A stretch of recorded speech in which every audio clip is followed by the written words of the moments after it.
Property rights implies exclusion. If I consume a good, you cannot also consume it. Ownership of a resource implies dominion over that resource, and as its rightful possessor, the owner may set the conditions for others to use that resource to whatever they wish or not at all. What this means is that a vendor may only trade their goods for another good of greater value to the vendor. This also implies discrimination.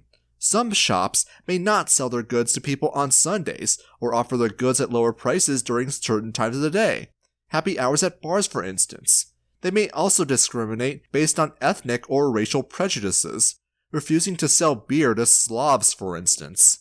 Finally, it implies one's right to expel persons from their property. The right to exclusion is not proof discrimination is ethical, unethical, desirable, or undesirable. It's a value-free observation of a property owner's prerogatives, the extent to which one can demonstrate ownership over a resource as a property, or what concept of principle as a commodity can even be considered a property under, is something which has to come into question due to the rivalrous nature of certain scarce resources. Take the example of a tree, for instance. If you had two parties, one party wanted to use the tree for shade, the other wanted to chop down the tree and harvest its wood in order to make a table, the single scarce good in question can't be used for both of these purposes, and as a result, the question of who has a rightful claim over the tree has to emerge, and one of the parties has to be excluded from claiming dominion over the tree. Now to Hoppe, the state has been an impediment to the right of exclusion in two ways. Indirectly, through policies that encourage the presence of undesirables, such as through de facto open government borders, welfare subsidies to drug abusers, bums, single mothers, sexual degenerates, etc., ensuring such lifestyles remain profitable for their practitioners. The government has direct control over roads, allowing such groups free movement. In addition, the state restricts exclusion directly by making certain forms of discrimination illegal. The Civil Rights Act, for instance, makes it a crime to refuse service or employment to people based on race. Obamacare makes it illegal for health insurance companies to refuse service to parties at greater risk of needing a payout. And in many instances, it's illegal for mortgage lenders to not give housing loans to poor and minority groups where they would otherwise lose money from the loan. I could go on, but I think you get the idea. The reason exclusion is important is if someone is producing bads such as theft, rape, murder, vandalism, or even less extreme bads, such as randomly screaming at people in front of your store, or the classic example of yelling fire in a crowded theater, you want them to go away. What they're doing is harmful and it's causing problems. Hoppe believes society collectively disassociating from the bads producers, or social ostracism, is the best way to discourage this behavior. After all, living in a town will be very difficult if all shops refuse to sell to them, utilities refuse to supply electricity, gas, water, etc. to their houses. You get the idea. More importantly, because bads impose a direct cost on people, it is in their self-interest of those directly affected, those associated with the affected, and those who perceive a future cost to themselves from that bad to act in this way as a cost mitigation measure, all without requiring any centralized monopoly on arbitration to compel them into doing so. Hoppe identifies the state as the primary driving force behind the production of bads today, itself being the largest producer of bads and incapable of not doing so. Thus, it is a direct impediment to the self-correcting mechanisms societies would otherwise freely engage in. Trouble is that people can't just choose to not associate with the state. But in its absence, what will society look like? This is where the fun begins, because this is precisely the point where Hoppe's framework for discussing libertarian principles among other subjects goes from being confused at best and cognitively dissonant at worst, to being bottom-of-the-barrel shit here, becoming more than obvious that Hoppe's motives are ulterior, and that most of his work serves merely to try and construct a pretext that would allow him to attempt and justify engineering a private version of Airstrip 1 under the guise of being technically compatible with libertarian principles. Not even remotely surprising, then, that the subject of covenant communities is where Hoppe engages in the most, what I would argue is intellectual dishonesty. Why don't I just explain what a covenant community is as Hoppe explains it, and then save my thoughts for after I've presented it? Well, that's because of the disingenuous nature which I was hinting at previously that's drawn my ire. It starts with Hoppe's explanation itself, because Hoppe's idea of a covenant community as he explains it arbitrarily changes, with the only consistency in how Hoppe describes it being that whatever he says it is what's most convenient for whatever rebuttal to criticism he's constructing at that given moment. For instance, Hoppe has most popularly likened covenant communities to homeowners associations, single central organizations who have dominion over what everyone who lives in a community can do with what is supposedly their property, and who in state societies are only able to form due to state privilege, specifically under corporate law, through zoning laws, and state-enforced policies on how people who own land have a right to associate with financial institutions because they own land, or costs created by certain state-imposed building codes, which created incentives for real estate firms to sign up with homeowners associations to externalize certain maintenance fees, such as the Clean Water Act of 1977, which required certain homes to have storm drains built into sewers on their land.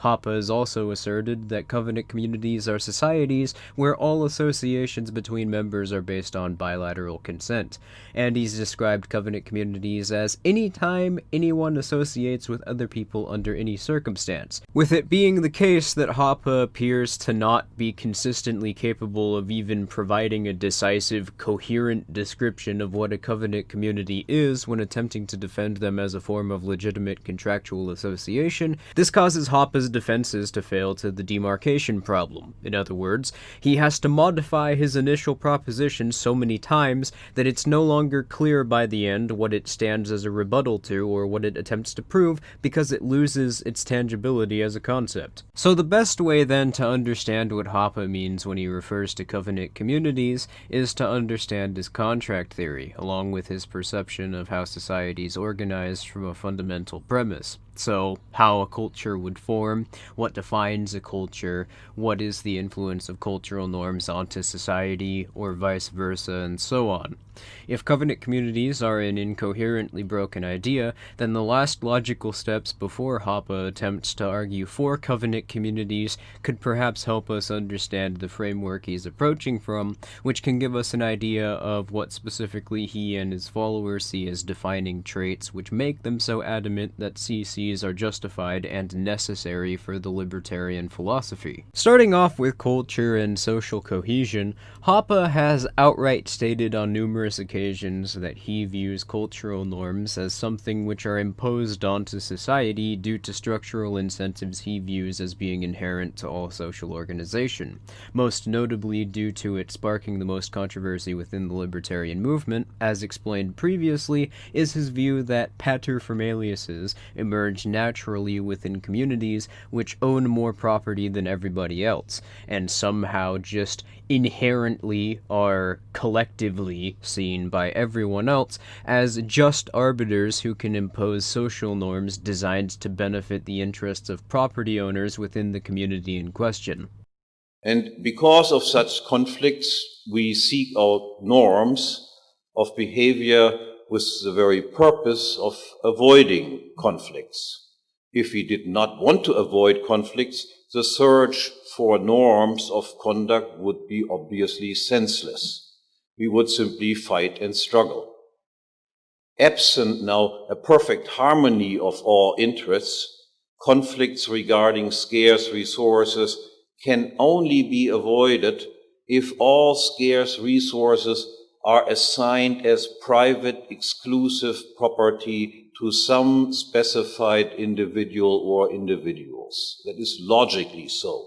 Most of the issues with Hoppian CCs, at least in regards to how they would supposedly be an approximation of what a stateless society could look like, and with the incentives that people would have, can be traced back to his starting assumptions about culture along with how societies are defined. Hoppe has explained in no uncertain terms in numerous ways on numerous occasions that he's a philosophical structuralist. This means that social trends, cultural norms, how able one would be to uphold their rights in the face of rights violations, and what a right even is, are all things which are imposed onto members of a society by an outside arbiter or just general influence. Now, this by default has sort of hinted at already would make his views incompatible with libertarian principles, because if societies and cultures somehow exist independently from the people who make them up, and whom they exist to function around the interests of, this would imply that individual agency doesn't exist, since there would be no possibility for individuals to define their own conscious existence beyond structures which are imposed onto them outside of their influence, which would consequently imply that individuals don't have a claim of ownership over themselves, and thus would make property claims arbitrary, since they would have no base to challenge other claims over resources they individually possess.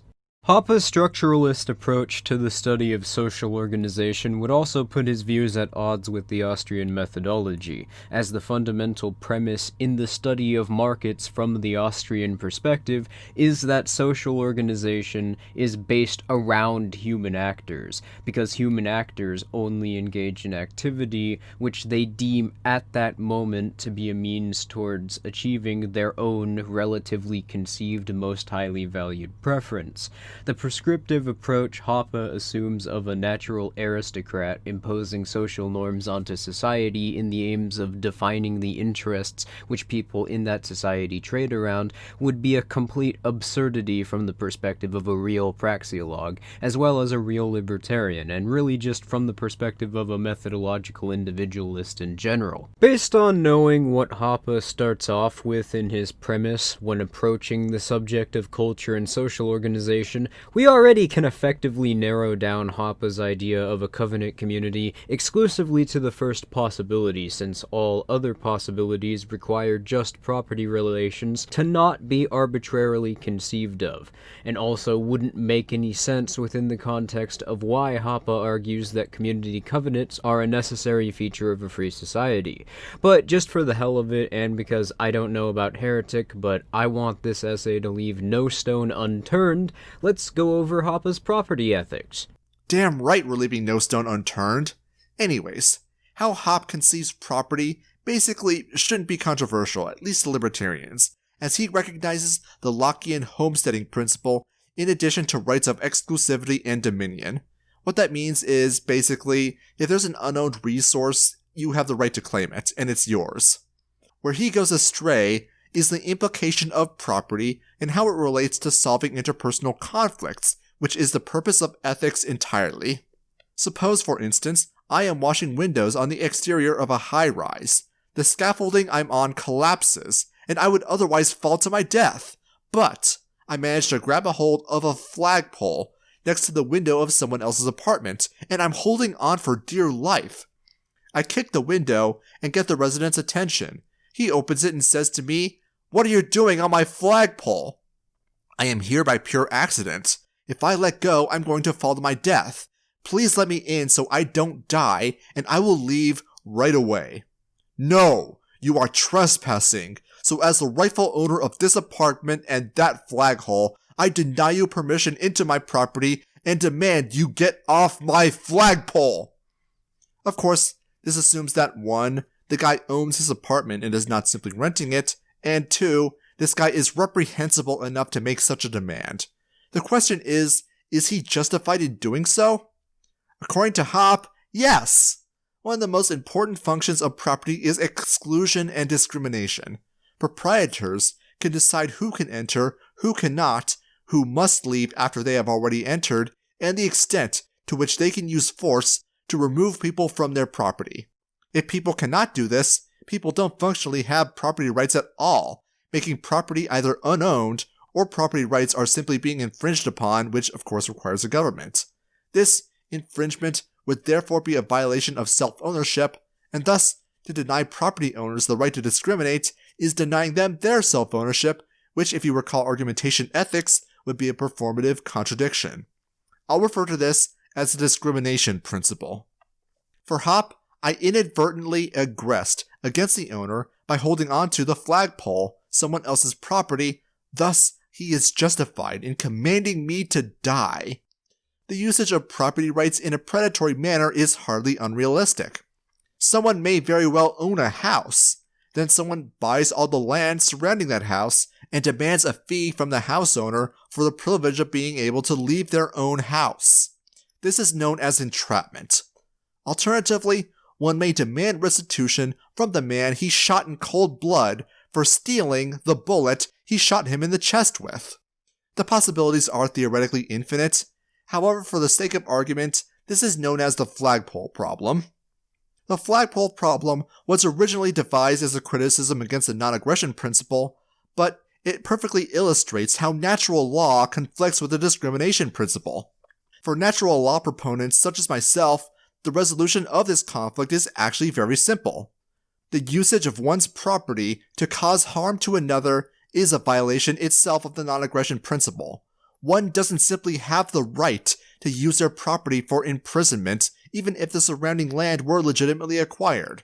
The entrapper places their property as a direct impediment for the exercise of someone else's freedom of association and freedom of movement, something absolutely necessary not only for their personal well-being, but is also an infringement on their self-ownership principle entirely.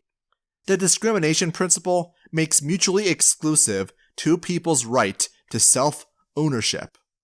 Natural law and Hoppian property ethics have mutually exclusive systems of property rights. Now, there are two ways to resolve this.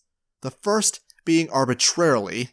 The moment that becomes acceptable is the moment an inconsistency is created in who can own property and who cannot, in which case, property stops being a right and starts being a privilege. One acquired through a variation of might makes right ethics, only instead of armed conflict, it is acquired through the encirclement of rivals like a game of Go. The entrapper need not demonstrate any dominion over the encircled property. Once so encircled, the entrapper holds a monopoly on access to that property. The property owner, differentiating them from the entrapper, can only leave their property, have utilities like water, food, electricity, or others brought to that property only with the entrapper's permission. They are effectively laying siege to that property and can force the property owner to agree to whatever terms they dictate or die, up to and including the owner forfeiting their property to the encircler, all while being 100% consistent with Hoppian property ethics. It enables encirclement, an act of aggression which violates freedom of association and the self-ownership of those encircled. For the flagpole problem, if I simply swing through the window the owner opened after he told me to fall to my death and then run out of his apartment to safety, I would be acting in self-defense. If the property owner simply walked through his encircler's property and ignored their demands, he would be acting in self-defense. Any natural law court will throw out any case of damages done against the apartment owner or entrapper. They were being predatory and infringing on their self-ownership. This is probably why Hoppe believes property ownership in a voluntary society will be as centralized as he describes it, where everything in society is owned by one guy and everyone else just rents. He laid siege to everyone else's property and forced them to sell it to him and become his slaves. Part of that contract would also stipulate obedience to certain behavioral norms arbitrarily decided upon by the entrapper, and stipulates that they will be physically removed from property they had previously owned should they violate it. This contract is clearly fraudulent. The signatories made to sign it under duress. I mean, come on, who would ever agree to these rules voluntarily? But it's a logical conclusion from Hoppe's conception of property rights, that it not only allows property to be utilized in predatory manner, but contract law as well. Property rights like these are only possible because Hoppe presents a binary view on property ownership. Either a good is privately owned, or it is unowned. The second way to resolve the conflict between natural rights and Hoppian property ethics? Throw out Hoppian property ethics entirely, because it sucks. To clarify, this isn't an attempt to argue in opposition to the concept that property can be exclusively owned by individual agents as a product of their agency, or some weird utilitarian appeal to norms which attempt to assert that some types of property can't be logically justified because of something along the lines of they're inconvenient. In fact, Hoppe's binary view of property would logically imply the ability to claim ownership over resources which you can't show a rightful claim of dominion over through acting forcefully upon unconsenting property owners to exclude them. For instance, trapping them inside of a fence, or buying a road system around their property which you'd exclusively own, and etc. Claiming exclusive ownership over a resource if active force were to be seen as legitimate against people exercising dominion over themselves or the property which they haven't consented to relinquish ownership of in order to maintain this claim of exclusivity would be an act of aggression against the party who's being acted upon in this scenario, because effectively, in a framework where everything is either exclusively owned or unowned, property relations could be defined entirely by one party without the consent or even the knowledge of the other. So, in the flagpole dilemma, for instance, which Heretic mentioned earlier, it would be an act of self-defense on the part of the person refusing to let go of the flagpole. Or, to mention another example of problems created by the logical conclusion of Hoppe's view of property relations, if, for instance, two people were to shoot at one another, the first person who fired a shot missed and the second person killed the first person, if we were to apply Hoppe's framework of property to this scenario, there would be no way to determine who acted illegitimately because both parties were merely acting upon their own exclusively owned property. This is the reason why earlier Heretic and I went into painstaking detail explaining how property relations are a necessary question for existing as a moral agent, and what exactly are the just parameters for explaining what property can be, due to the constant reliance on equivocation and obscurantism noted earlier when Hoppe attempts to engage in debate over the conceptual validity of his principles. A major weakness which naturally emerges as a result is that him and his acolytes become far too dependent on descriptive explanations of the subjects they're attempting to argue for, which completely destroys the nuance of having to actually go over competing approaches to whatever concept Hoppe is talking about, and having to justify why his position is right in contrast to others. What becomes lost because of this problem is the fact that most of Hoppe's propositions end up failing to the exact same issues which they were thought of as a solution to, and in the worst cases end up introducing more problems than those which were thought of to have existed previously, and that's assuming that there were actual issues to begin with in how libertarians argued for their position in regards to the subject in question. For example, Hoppe basing his entire explanation for why his theory of argumentation ethics is a necessary expansion upon how libertarians argue their philosophy, based around the assumption that natural law arguments unjustifiably conflate ethical truths and individual morality, along with how one defends their own rights, when in reality, this is a relatively modern phenomenon which only emerged when the Libertarian Party became the center of the libertarian movement, and becomes a complete misnomer once you approach natural law from literally any other ethical philosophy aside from Kantianism. In the case of Hoppe's property ethics, the problem which this has led to is that what counts as property has become more or less a contest of might makes right, where one party can define property arrangements and claim dominion over other people, and the second parties are expected to explain why they have a right not to associate with the first party. In fact, you may notice, because of the unilateral way ownership functionally works in his view, that Hoppe's property theory starts to resemble another pretty common argument which libertarians often clash with and have refuted ad nauseum in numerous different ways. Maybe you'll be able to identify it if I were to put it like this. If you don't like our covenant community, then you can just leave. It's not an unjust claim of ownership because you implicitly consented to it by being within the property boundaries which our Lord just created that you're now contesting. And by the time you arrive here, you really have to ask what basis Hoppe even has for claiming to be an anarchist, because in essence you could just refer to the US government as the US Covenant Community, refer to its legislative fiat as corporate policies, and refer to its collection of tax revenue as fees or rents. And from the Hoppian perspective, you really wouldn't have any grounds to criticize it on. Not with any sort of internal consistency, that is. Hell, Hoppe's State of Nature already overtly claims that modern states were formed as a consequence of private covenants, so if you were to follow the logic of Hoppe's reasoning, there would be no ethical grounds to criticize modern states, and no explanation for how political rule is even a problem. Every initial local government or state originates in the form of personal or private lordships or of princely rule.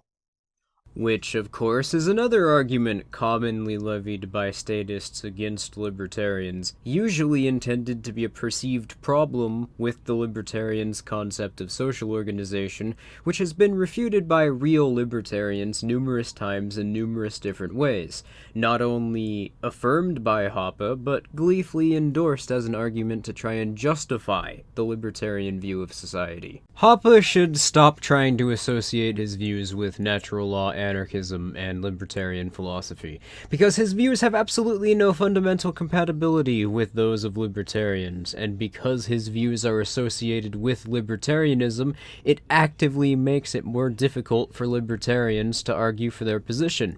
In fact, throughout all of his various writings and lectures, Filthy and I have read through and listened to, neither of us have been able to find a single instance where Hoppe even tries to explain what his understanding of natural law is based on.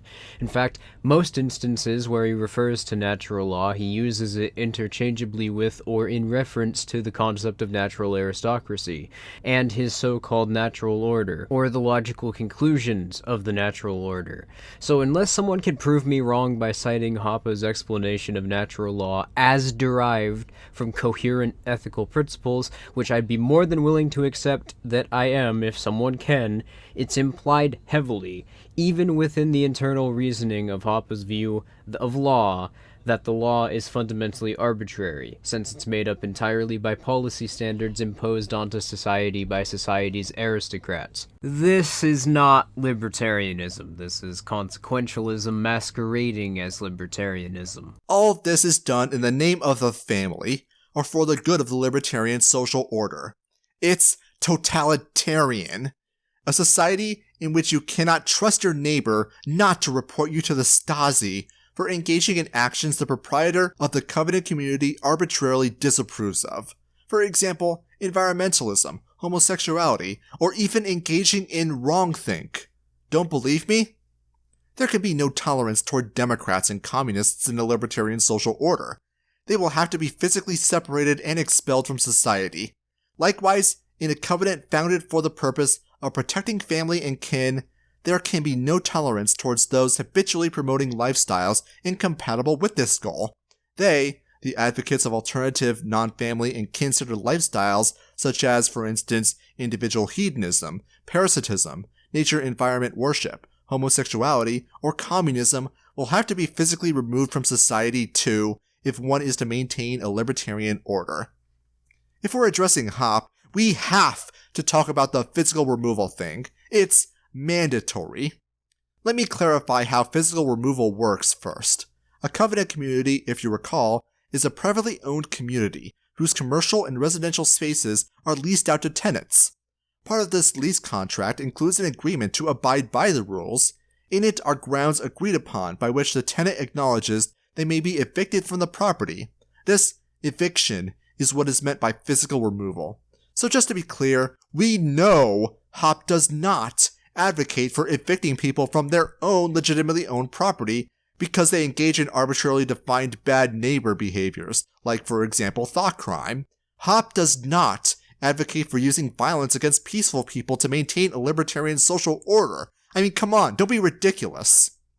And moreover, just as the libertarian order must always be on guard against bad, even if non-aggressive neighbors, by means of social ostracism, i.e. by a common "you are not welcome here" culture, so, and indeed even more vigilantly so, must be guarded against neighbors who openly advocate communism, socialism, syndicalism, or democracy in any shape or form. They, in thereby posing an open threat to all private property and property owners, must not only be shunned, but they must, to use a by now somewhat famous Hoppe meme, be physically removed, if need be by violence, and forced to leave for other pastures. Not to do so inevitably leads to, well, communism, socialism, syndicalism, or democracy, and hence the very opposite of a libertarian social order. Well, I guess I was wrong. Hoppe does advocate for violence against peaceful people, such as wrong-thinkers. It is self-evident this preference for cultural norms supersedes the very property rights sought for in the first place and undermines self-ownership to which he developed argumentation ethics to defend. According to Hoppe, people can be legitimately deprived of their property if they engage in behaviors deemed bad by an unknown authority figure. And this isn't even forgetting the fact that people can lose their property if they're encircled by someone else. So tell me, how is Hoppe an anarchist again? On another point, Austro-libertarianism has a long literary canon of debunking the existence of collective interest, that groups don't exist independent of their constituents and so do not have moral agency. As such, they cannot logically have interests. Despite alleging himself to be an Austro-libertarian, Hoppe reintroduces the concept of the collective interest, the greater good, by appealing to property rights and the discrimination principle insofar as they are useful to achieving a natural order. For Hoppe, you must be subjugated, your property laid siege to, until you sell yourself into slavery, just to be able to get a loaf of bread. After which, you must obey a strict set of rules written without your consultation and imposed without your consent while paying rent to the man who coerced you into giving him your property. This is how we achieve anarchy and protect property rights, apparently. We have to maintain a libertarian social order at all costs, even at the cost of libertarianism. This is absolutely monstrous. The only way violence against bad neighbors could possibly be justified is if they weren't human and had no moral agency, but I think we could give Hoppe the benefit of the doubt here. Don't worry, Hoppians, I know for a fact Hoppe does not argue that communists and Democrats are subhuman. A member of the human race who is completely incapable of understanding the higher productivity of labor performed under a division of labor based on private property is not properly speaking a person, a persona, but falls instead in the same moral category as an animal, of either the harmless sort, to be domesticated and employed as a producer or consumer good, or to be enjoyed as a free good, or the wild and dangerous one, to be fought as a pest. On the other hand, there are members of the human species who are capable of understanding the insight, but who lack the moral strength to act accordingly. Such persons are either harmless brutes, living outside of and separated from human society, or they are more or less dangerous criminals. They are persons who knowingly act wrongly and who, besides having to be tamed or even physically defeated, must also be punished in proportion to the severity of their crime to make them understand the nature of their wrongdoings and hopefully to teach them a lesson for the future. Directly advocating for hunting down, enslaving, and killing your political opponents? Jesus Christ, calm down, Stalin! I shouldn't need to go into how personhood is not dependent on one's ability to comprehend division of labor, but suddenly, how community covenants can justify to themselves dominating other people makes perfect sense. I know that Hoppe did not invent covenant communities, but his understanding of humanity and moral agency reduces his ideas in such a way that has done more to debunk argumentation ethics than I or Esso ever could. After all, someone can't deny self-ownership and therefore make a performative contradiction if you can arbitrarily say they don't have self-ownership in the first place, right, Hoppe? Empowering covenant proprietors into performing the time-honored status tradition of democide, This is pure evil, and I am gleeful thinking about what logic pretzels Hoppians will use to justify this. Enslaving and murdering political opponents is not libertarian, and if this is Hoppe's framework of interpersonal relationships that he uses to justify community covenants, neither are they. All that said, this is contingent on if covenant communities would even work out that way in practice. From a pure business standpoint, a private community with such puritanical standards of behavior makes no sense. As is the case with humanity in general, we can assume the proprietor is motivated by self-interest first and self-enrichment second. As the proprietor is not only excluding statists, homosexuals, communists, environmentalists, or other arbitrarily defined unmentionables, but it's also severely restricting the sphere of acceptable behavior by which how tenants can act. They limit the number of and variety of tenants that may wish to leave from them. All other things being equal, the puritanical private community will be outcompeted in the free market by the private community that doesn't do these things. This presumes multiple private communities in competition with each other. A national covenant community, say if the entirety of the contiguous United States was owned by a single proprietor or similarly large swaths of territory, they would suffer from diseconomy of scale from the size of their organization needed to successfully manage the whole of their private society.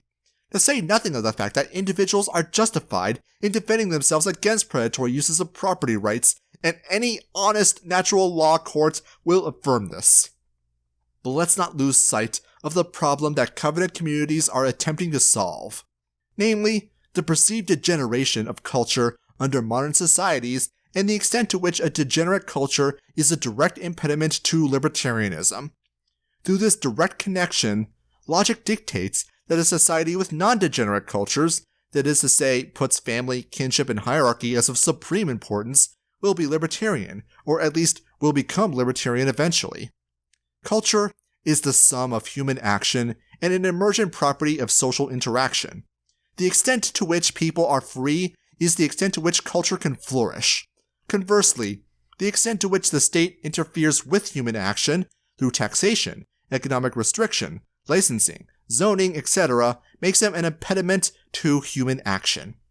Hoppe has correctly identified this, and as a self-proclaimed praxeologist, Hoppe would understand this. Trouble is that this does nothing to curb his rapacious lust for privately owned feudal slave states. Each covenant community imposing the proprietor's preferences for an ideal culture upon their tenants. This may not be a problem for those who voluntarily wish to participate, presumably finding such cultural norms appealing, but for their kids, visitors, people who change their minds, they'll be victimized by this cultural imperialism, attempting to impose a top-down system of social norms that simply does not make any sense economically. Hold on a second. A culture not making sense economically? What the heck are you talking about, heretic? Culture is the sum of human action, remember? Human action is influenced by, among other things, economics. Subsistence farmers, such as in the Dark Ages of feudal Europe, could barely produce enough to feed their families, let alone pay taxes or their lord's fees, and those were on good farming years. In such times, people couldn't experiment, because the payoff was relatively mild, even if it did work out, whereas if it failed, it meant starvation. Strict cultural and behavioral norms that condemn experimentation were useful, because at that time, experimentation meant death. Imagine you were shown a button. You were informed that pushing it gives you a 50% chance of one of two things happening. Either one, you earned an additional $1,000 a year, or currency of equivalent value, for the rest of your life. Or two, you die. Now some of you might be thinking, aha! If I just figure out how the button could kill me, then I would know how to protect myself, thus reducing my risk to getting the $1,000 annually. Which is good. In fact, I want you to figure out how the button kills you. That's how society develops. But that kind of research and what can be done to mitigate the risk takes time and resources. Subsistence farmers, by contrast, have few, if any, savings and very limited assets. Time and resources spent researching this is time not spent farming, which means starvation. As such, most people in that position in the dark and medieval ages, they would not do the research, and they certainly wouldn't push the button. They literally can't afford to, and they'll go out of their way to avoid people who would push it, lest their recklessness bring them to ruin as well. And you can see this in the persistence of superstition. Native American rain dances are today understood as having no effect on the wearer.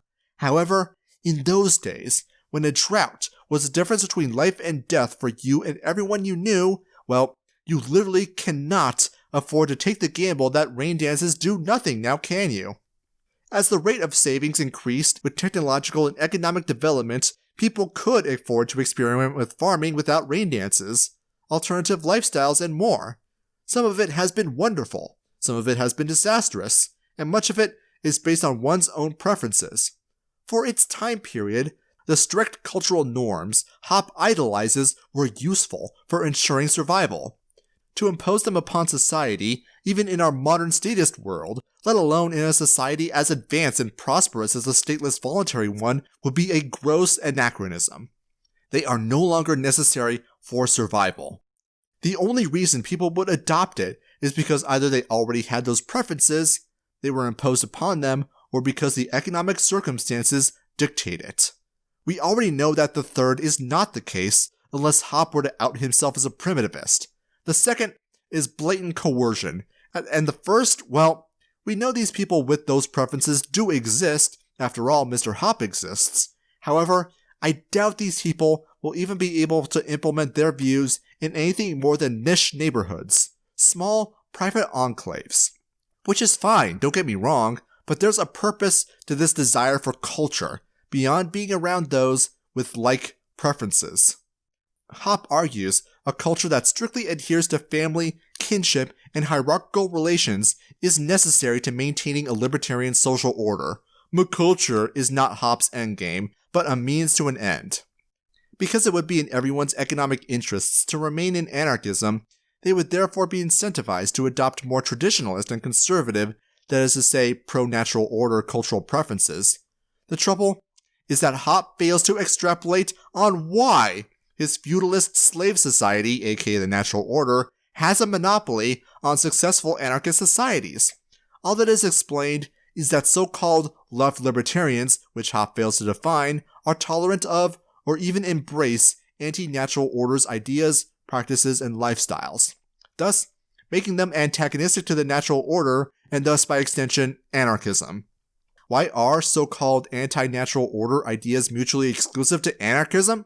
Because potatoes.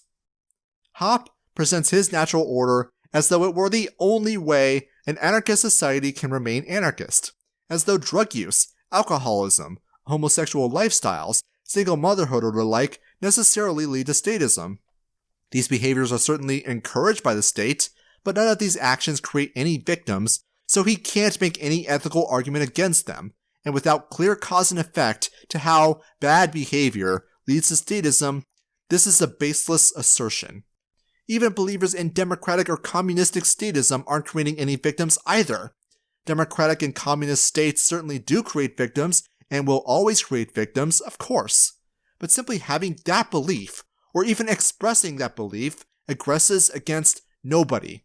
It violates nobody's self-ownership. Expression might bring into question their sense of justice, and make me second-guess my association with them, but the principle remains the same. Hoppe makes a positive claim that egalitarian or degenerate acts or beliefs leads to statism, and yet he has failed to prove it. This does not stop Hoppe from wrapping his paleoconservative cultural authoritarianism as support for property rights, however. This is how Hoppe is able to justify political action in support of candidates who support his deliberately misdefined notion of property rights. Similarly, it frames people skeptical of paleoconservatism as anti-property rights. This is an equivocation. It's the same argumentation socialists like to use when I explain my disagreement with universal healthcare and they accuse me of not wanting healthcare to exist at all. Any methodological individualist would recognize that culture is a bottom-up phenomenon, the sum of human action at risk of repeating myself. Unless one believes property rights are a norm and not a right, then the imposition of cultural norms to facilitate property rights is an interruption and infringement of human action. What Hoppe proposes is not property rights, it's cultural authoritarianism, a program of social control that is utterly contrary to the very Austrian methodology and praxeology he claims to support. Even if we ignored all of that and assumed Hoppians were the majority and could implement covenant communities on regional or even national scales, would it even work? Well, changes in technology are already underway that alter how people associate and interact, both socially and economically. Increasing numbers of jobs are able to be done virtually, including high-skilled labor. Thanks to technology that's been around for decades, for instance, a man in Sacramento, California can go to a local clinic and get heart surgery done by a highly accredited surgeon who lives in Switzerland, controlling the surgery bot remotely.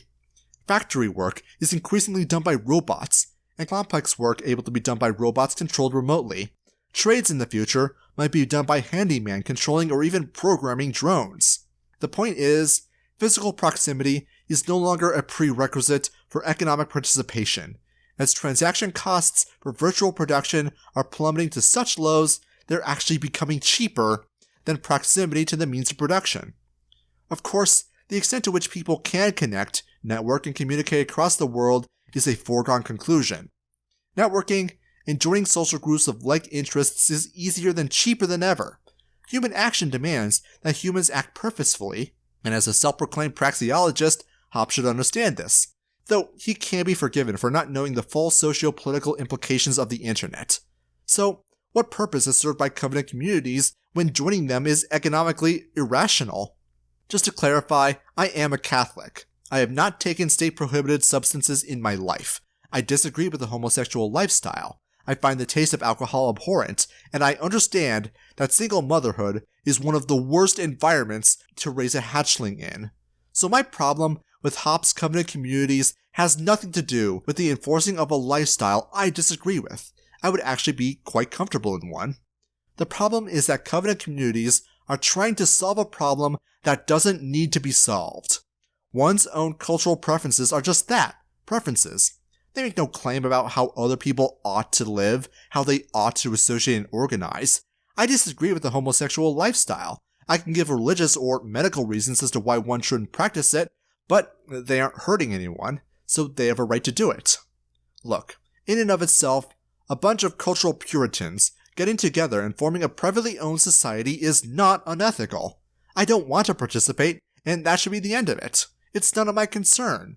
There's nothing wrong with neo-reactionaries and paleo-libertarians forming their own societies with strict cultural norms even against non-aggressive behavior.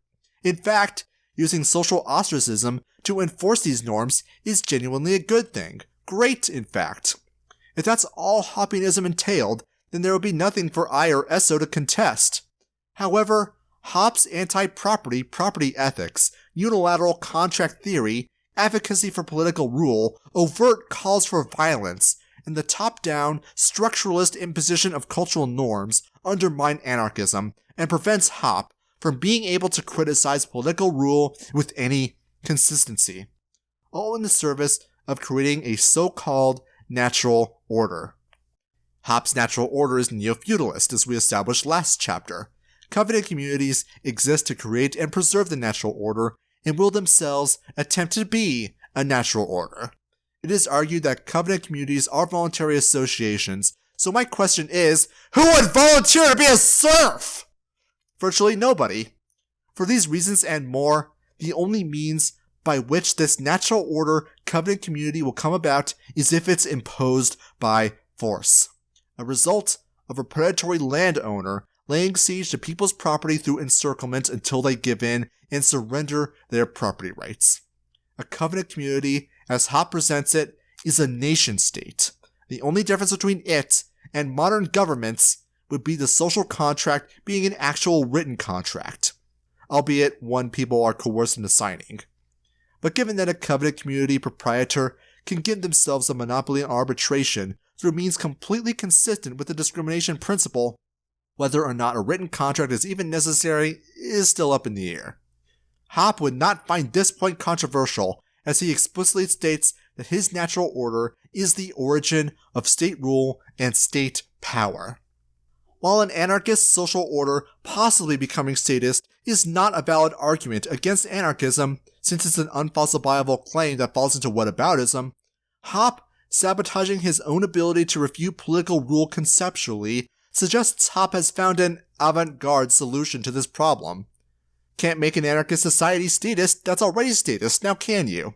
But if I were to sum up my thoughts on covenant communities and the necessity of maintaining a libertarian social order at the expense of libertarianism, my summary would be, okay, boomer.